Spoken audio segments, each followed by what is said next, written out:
relação à assistência estudantil da UFSJ, né? Eu acho que ela já avançou bastante, porque se a gente for analisar os programas que estão em desenvolvimento, que atingem a pelo menos 4 ou 5 dos itens ou dos indicadores que são colocados no PNAS, que é o Plano Nacional de Assistência Estudantil. É claro que, do meu ponto de vista, muita coisa ainda precisa ser feita. As bolsas, né, elas surgiram como uma forma de garantir o acesso e a permanência do aluno de baixa condição socioeconômica na universidade. A bolsa para mim assim, é muito importante porque eu tenho que me manter, né? Eu não tenho nem meu pai, não tenho uma família que possa me mandar uma verba, assim. Então eu tenho que trabalhar para mim conseguir pagar meu aluguel, pagar algumas coisas assim. Com a Bolsa Atividade, a questão que a gente também recebe ticket de alimentação e vale transporte, contribui pra caramba, assim, no sentido que um dinheiro que eu gastava antes, que eu tinha que fazer um trabalho fora, que eu trabalhei como garçonete, tá, um tempo, eu consigo agora ter um tempo para trabalhar dentro da minha área, assim, que eu trabalho com as crianças, vejo a questão até do trabalho lúdico, eu acho interessante isso, e ainda tenho um dinheiro para conseguir me manter. A Bolsa Atividade eu acho ela muito importante, porque no momento em que vem os alunos para cá, para São João da Barra, eles precisam de uma estrutura para se firmar aqui, um curso superior, assim, existe gastos, mesmo sendo uma faculdade federal, existem os gastos né, que a gente tem que pelejar aqui.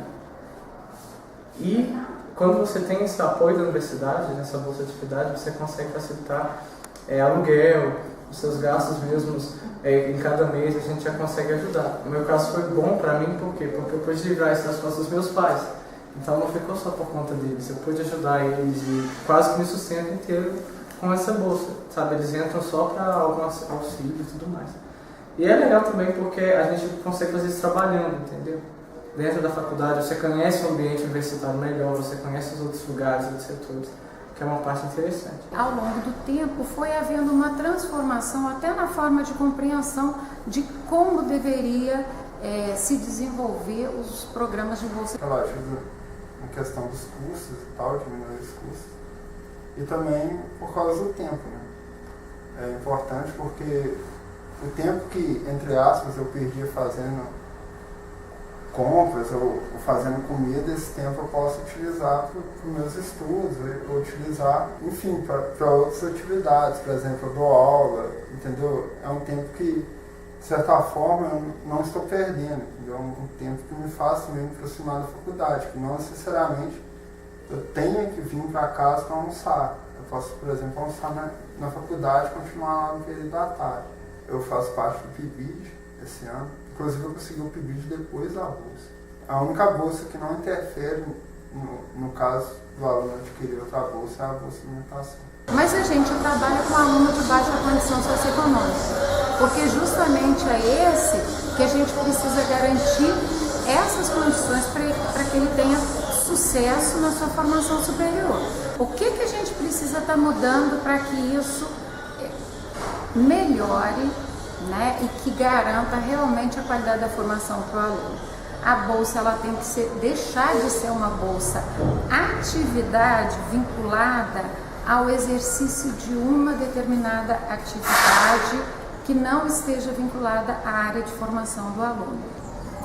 Desde o primeiro semestre eu faço estágio na brinquedoteca. Aí nesse ano eu consegui a bolsa. Aí eu fui mandada para a brinquedoteca porque era um trabalho que eu já desenvolvia e é o que eu trabalhava e também está dentro da área da psicologia. Nem sempre é assim. Mesmo tendo a redução de horas semanais, né, que visa justamente ajudar o estudante, principalmente no final de período você tem trabalho, você tem que correr com suas provas e fica apertado ali também. Final de período é pesado onde a gente está trabalhando, pelo menos aqui nessa tem inscrição e tudo mais. Então é difícil de ter, principalmente conciliar. Aí eu estou aqui com as minhas matérias aqui do lado, tudo, na hora que dá uma folga, que dá uma pausa, é onde eu pego. E às vezes a gente não pega a mesma área nossa, né? Eu faço engenharia de produção e estou no mestrado em psicologia. Apesar que eu trabalho com uma parte que não é totalmente fora, né? Que é secretaria, os registros e tudo mais, é algo que vai enriquecer para mim. não é totalmente da área, e não dá para fazer isso com todos os alunos. Eu acho que é uma das desvantagens. Isso a gente precisa mudar.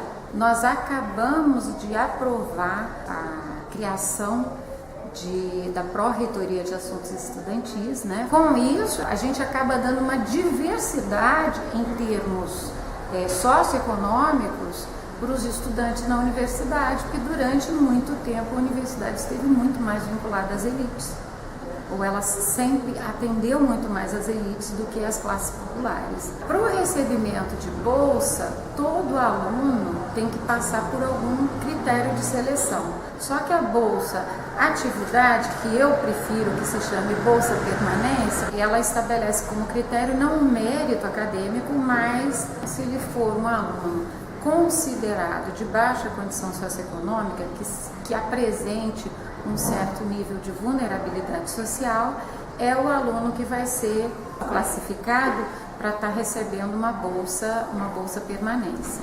Muitos alunos, eles são contemplados, por exemplo, no meu caso, porque a renda familiar é baixa, o que eu concordo.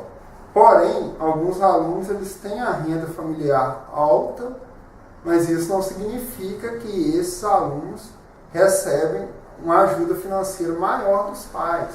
Ou seja, esses alunos acabam sendo excluídos da chance de concorrer pela bolsa por causa dessa questão financeira. Os critérios são múltiplos. Por quê? Porque a gente não trabalha apenas com critério de renda. A gente tem o critério de renda, mas a gente tem um elenco de indicadores que nos mostram da situação de vulnerabilidade maior ou menor do aluno. A quantidade de recursos que a gente tem para atender os alunos, ela sempre é inferior à nossa demanda. Então, quando a gente faz a seleção, né, na verdade, a gente está elegendo, pelo menos naquele momento, os que mais necessitam. Quando eu cheguei aqui no primeiro semestre, a gente não tem abertura de bolsa atividade. É uma das coisas assim, que eu acho difícil assim, para quem chega no segundo semestre, né? Quem vai fazer o curso noturno em psicologia tem toda essa dificuldade. No caso da bolsa de alimentação, é só almoço. Seria bom que a gente tivesse acesso a uma bolsa, digamos, mais extensiva, que contemplasse tanto o almoço quanto a janta. A burocracia é muito grande para você conseguir a bolsa. A gente tem que correr atrás de uma documentação muito grande, de formações que são difíceis de achar, e principalmente a galera que mora fora e tal. É muito difícil correr atrás da documentação. É uma coisa que ainda eu não sei como avaliar, mas precisa dos R$400 também para pagar aluguel, mas não tem férias. Então, se eu não tenho férias para visitar minha família, que já é distância, eu acho que isso também é uma coisa complicada, que tem que ser feita uma avaliação, assim. Eu acho que sempre é bom a gente lembrar o seguinte: trabalhar com políticas públicas não é uma tarefa simples, né? Porque sempre a gente tem que fazer o quê? A gente tem que fazer escolhas nem sempre fáceis, né?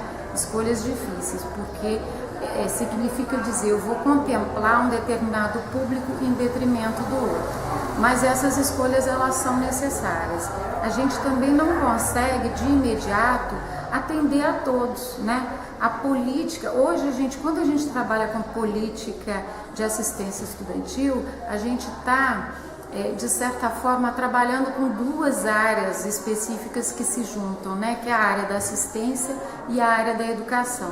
E eu acho que hoje essas áreas, elas têm obrigatoriamente uma sintonia muito grande. Por quê? Porque a assistência, ela não trabalha mais com viés assistencialista, de tutela, de achar que as pessoas são pobres coitadas e que precisam de ajudas. Hoje a gente trabalha com viés de direito, de aquisição de direitos e de emancipação do ser humano. Na universidade, a gente está buscando fazer com que ela se torne cada vez mais inclusiva.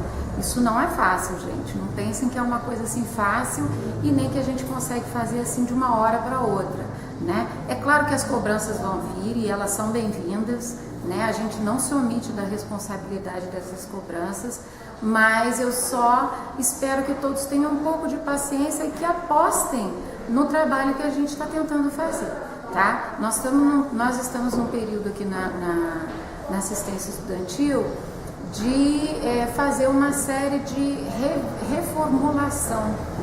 A gente está fazendo uma reformulação geral dos programas e das ações que são desenvolvidas.